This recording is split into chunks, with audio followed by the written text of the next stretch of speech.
ಅಂಬರೀಷ್ ಅಣ್ಣನ ಮನೆಗೆ MP ಸ್ಥಾನ ಮುಖ್ಯ ಅಲ್ಲ, ಜನರು ಮುಖ್ಯ. ಯಾಕಂದ್ರೆ ಅಂಬರೀಷ್ ಅಣ್ಣ 2008 ಇಂದ 13ವರೆಗೆ MP ಆಗಿರಲಿಲ್ಲ, MLA ಆಗಿರಲಿಲ್ಲ. ಎಲ್ಲೂ ಜನರ ವಿಶ್ವಾಸ ಕಡಿಮೆ ಆಗಿಲ್ಲ, ಪ್ರೀತಿ ಕಡಿಮೆ ಆಗಿಲ್ಲ.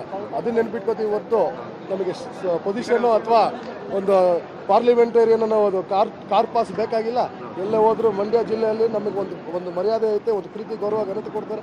ಅದನ್ನ ನಾವು ಉಳಿಸ್ಕೊಂಡು ಹೋಗ್ತೀವಿ ಅಷ್ಟೇ. ಕುಮಾರಸ್ವಾಮಿ ಮನೆಗೆ ಮೀಟ್ ಮಾಡೋದು, ನೀವು ಪ್ರಚಾರಕ್ಕೆ ಕರೆದ್ರ ನಿಮ್ಮನ್ನ? ಅದೆಲ್ಲ ಚರ್ಚೆ ಮಾಡಿಲ್ಲ ಅಣ್ಣ. ಅಮ್ಮ ಹೇಳ್ದಂಗೆ ಅವ್ರು ಏನು ಹೇಳಿದ್ರು ಅಷ್ಟೇ. ನಿಮ್ಮ ಬೆಂಬಲ ಯಾರಿಗೆ? ಕಾಂಗ್ರೆಸ್ ಬಿಜೆಪಿ? ನಮ್ಮ ಬೆಂಬಲ ದೇಶಕ್ಕೆ, ನನ್ನ ಬೆಂಬಲ ದೇಶಕ್ಕೆ. ನಾನು ರಾಜಕೀಯವಾಗಿ ಎಲ್ಲೂ ಗುರುತಿಸ್ಕೊಂಡಿಲ್ಲ, ನಾನು ರಾಜಕಾರಣಿ ಅಲ್ಲ. ನನ್ನ ಬೆಂಬಲ ದೇಶಕ್ಕೆ ಒಳ್ಳೇದಾಗಬೇಕು, ಮುಖ್ಯವಾಗಿ ಮಂಡ್ಯಕ್ಕೆ ಒಳ್ಳೇದಾಗಬೇಕು.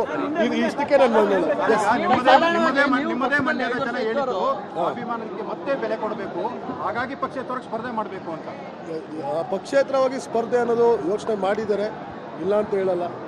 ಬಟ್ ಲಾಂಗ್ ಟರ್ಮಲ್ಲಿ ಇದು ನಮ್ಮ ಜಿಲ್ಲೆ ಅಭಿವೃದ್ಧಿಗೆ ಇದೇ ಬೆಟರ್ ಡಿಸಿಷನ್ ಅಂತ ಅವ್ರು ಈ ಬಹಳಷ್ಟು ಜನಕ್ಕೆ ಬಿಜೆಪಿಗೆ ಹೋಗೋದು ಇಷ್ಟ ಇಲ್ಲ ಅಂತ. ಬಹಳಷ್ಟು ಜನಕ್ಕೆ ಹೋಗಿದ್ದು ಖುಷಿ ಆಯ್ತಲ್ಲ ಅಲ್ವಾ? ಹೌದು, ಕೆಲವು ಅಸಮಾಧಾನಗಳು ಇರ್ಬೋದೇನೋ, ಅದು ಸರಿಪಡಿಸ್ಕೋತೀವಿ. ಅಲ್ಲಿ ಯಾರು ಬೇರೆಯವರಲ್ಲ, ಎಲ್ಲರೂ ನಮ್ಮವರೇ. ಈಗ ಬಿಜೆಪಿ ಜೊತೆ ಹೋಗ್ತಾರೆ ಅಂದ ತಕ್ಷಣ JDS ಪರವಾಗಿ ಅಂದ್ರೆ ಅಭ್ಯರ್ಥಿ ಪರವಾಗಿ ಕುಮಾರಸ್ವಾಮಿ ತಿರ್ಗಾ ಉಲ್ಟಾ ಸೀದಾ ಬಂದು ವಾಪಸ್ ಅದೇ ಪ್ರಶ್ನೆಗೆ ಬರ್ತೀವಿ ಅಣ್ಣ. ಅವ್ರೇನು ಹೇಳಿದ್ರಣ್ಣ? ಅವ್ರ ತೀರ್ಮಾನಕ್ಕೆ ನಾವು ಭದ್ರವಾಗಿರ್ಬೋದು. ಹೌದು, ಒಂದಿನ ನಾನು ಅಭ್ಯರ್ಥಿ ಆದಾಗ ನಾನು ಸಂಸತ್ನ ಆಗ್ತೀನೋ ಇಲ್ವೋ ಗೊತ್ತಿಲ್ಲ, ಆದ್ರೆ ಇಂಥ ಪ್ರಶ್ನೆಗಳು ಇಲ್ಲಿವರೆಗೂ ನಾನು ಅವ್ರು ಹೇಳಿದ್ದೆ ನಾನು ವಾಪಸ್ ಹೇಳ್ಬೇಕಾಗತ್ತೆ. ಮತ್ತೆ ಅದನ್ನೇ ಕೇಳ್ಬಿಡಿ ಅಂತ ಹೇಳ್ಬೋದು.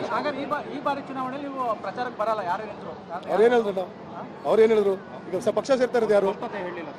ಅವ್ರು ಹೇಳ್ತಾರೆ ಮುಂದಿನ ದಿನಗಳಲ್ಲಿ ನಿಮ್ಗೆ ಸ್ಪಷ್ಟತೆ ಸಿಗುತ್ತೆ ಅಂತ ನಾನು ಹೇಳಕ್ಕೆ ಇಷ್ಟಪಡ್ತೀನಿ ಅಷ್ಟೇ. ಎಲ್ಲ ಇವತ್ತೇ ಗೊತ್ತಾಗಬೇಕು ಅಂತ ಏನಿಲ್ವಲ್ಲ. ಅದು ಅಮ್ಮನ ಜೊತೆ ಇಲ್ಲದೆ ಯಾರ ಜೊತೆ ಇರ್ತೀನಿ ಕಣ? ಅಮ್ಮ ಏನು ಹೇಳ್ತಾರೋ ಹಂಗೆ ಮಾಡ್ತೀವಿ ಅಷ್ಟೇ. ತಾಯಿ ತೀರ್ಮಾನಕ್ಕೆ ನಾವು ಭದ್ರವಾಗಿದ್ದೀವಿ ಅಷ್ಟೇ. ಗೊತ್ತಿಲ್ಲ, ಅದೆಲ್ಲ ಅವರೇ ನಿಮಗೆ ಕ್ಲಾರಿಟಿ ಕೊಡ್ತಾರೆ. ಅವ್ರ ಬಾಯಿಂದನೇ ಬರಲಿ. ಅವ್ರದ್ದೇ ಆದಂಥ ಒಂದು ಪಾರ್ಟಿಯ ಪದ್ಧತಿಗಳು, ಸಿದ್ಧಾಂತಗಳು ಇರ್ತವೆ. ನಾನಂತೂ ರಾಜಕೀಯವಾಗಿ ಎಲ್ಲೂ ಗುರುತಿಸ್ಕೊಂಡಿಲ್ಲ. ನಾನು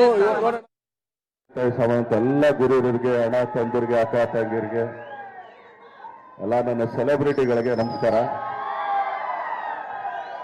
ಮೊದಲನೇದಾಗಿ ಇದೇ 5 ವರ್ಷದ ಕೆಳಗಡೆ ನಾವೆಲ್ಲೆಲ್ಲಿ ಪ್ರಚಾರಕ್ಕೆ ಬಂದಿದ್ವು ಆ ಜಾಗದಲ್ಲಿ ಇದ್ದಂತ ಎಲ್ಲಾ ರೈತರು ಎಳ್ನೀರು ಕೊಟ್ಟು ನಮ್ಮನ್ನ ಈ ಶೆಕೆಲು ಕೂಡ ತಂಪಾಗಿ ಕಳಿಸಂತ ಅಷ್ಟು ರೈತರ ಬಾಂಧವರಿಗೆ ನಾನು ಧನ್ಯವಾದ ತಿಳಿಸ್ತೀನಿ ಮೊದಲನೇದಾಗಿ. ಹಾಗೇನೆ ಪ್ರತಿಯೊಂದು ಹಳ್ಳಿಲಿ ಎಲ್ಲ ತಾಯಿಂದಿರು ಕೂಡ ನಮ್ಗೆ ಆರ್ತಿ ಬೆಳಗಿ ಹೋಗ್ರಪ್ಪ ಒಳ್ಳೇದಾಗುತ್ತೆ ಅಂತ ಹೇಳಿ ಕಳ್ಸಂತ ಅಷ್ಟು ತಾಯಿಂದಿರಿಗೂ ಕೂಡ ನಾನು ಇಲ್ಲಿಂದ ಅವ್ರ ಪಾದಗಳಿಗೆ ಮುಟ್ಟು ನಮಸ್ಕಾರ ಮಾಡಿ ಧನ್ಯವಾದ ತಿಳಿಸ್ತೀನಿ ಮೊದಲನೇದಾಗಿ. ಯಾಕಂದ್ರೆ ಅಷ್ಟೊಂದು ಪ್ರೀತಿ ತೋರಿಸಿದ್ರಿ. ಈಗ ಇಲ್ಲಿಗೆ ಬಂದಿದ್ದು ಒಂದೇನೆ, ಆಗ್ಲೇ ನನ್ನ ತಮ್ಮ ತುಂಬಾ ಹೇಳ್ದ, ಅಷ್ಟೆಲ್ಲ ಏನಿಲ್ಲ. ಆ ಯಮ ಕೂಡ ಬಂದ್ ಕರೆದ್ರೆ ಇರಪ್ಪ ನಮ್ಮ ಮುಂದೆ ಒಂದೇ ಒಂದು ಕೆಲಸ ಇದೆ, ಅದು ಮುಗಿಸ್ಕೊಂಡೇ ಬರೋದು ನಾನು ಅಂತ ಹೇಳ್ತೀನಿ. ಯಾಕೆಂದ್ರೆ ಆ ಮನೆಗೂ ನಮಗೂ ಅಷ್ಟೊಂದು ಬಾಂಧವ್ಯತೆ ಇರೋದು. ಈಗ ಎಲ್ರು ನೋಡೋದು, ಹೋದ್ಸಲಿ ಈ ಕೈ ಮುರಿದೋಗಿತ್ತು. ಈಗ ಆಕ್ಚುಲಿ ನಿನ್ನೆ ಆಪರೇಷನ್ ಇತ್ತು. ಇಲ್ಲಪ್ಪ ಇವತ್ತು ಅಮ್ಮನ್ಗೆ ಈ ಡೇಟ್ ಕೊಟ್ಟಿದ್ದೀನಿ, ಇವತ್ತು ಮುಗಿಸ್ಕೊಂಡು ಇವತ್ತು ರಾತ್ರಿ ಹೋಗಿ ಅಡ್ಮಿಟ್ ಆಗಿ ನಾಳೆ ಬೆಳಗ್ಗೆ ಆಪರೇಷನ್ ಮಾಡಿಸ್ಕೊತೀನಿ. ಆದ್ರಿಂದ ಹೋಗ್ಬೇಕಾದ್ರೆ ಮಾತ್ರ ದಯಮಾಡಿ ನಂಗೆ ಸ್ವಲ್ಪ ಜಾಗ ಮಾಡ್ಕೊಡಿ, ಕೈ ಎಳಿಬೇಡಿ ಅಂತ ಇಲ್ಲಿಂದನೇ ಮೊದಲೇ ಕೇಳ್ಕೊಂಡ್ಬಿಡ್ತೀನಿ ದಯಮಾಡಿ. ಈಗ 5 ವರ್ಷ ನೀವು ಇಷ್ಟೊತ್ತು ನೋಡಿದ್ರೆ ಅಮ್ಮ ಏನ್ ಮಾಡಿದರೆ ಏನೇನು ಅಂತ ಅಂದ್ಬಿಟ್ಟು ಒಂದು ಇಂಡಿಪೆಂಡೆಂಟ್ ಕ್ಯಾಂಡಿಡೇಟ್ ಇಷ್ಟೊಂದು ಮಾಡೋದು ತುಂಬಾ ದೊಡ್ಡದು.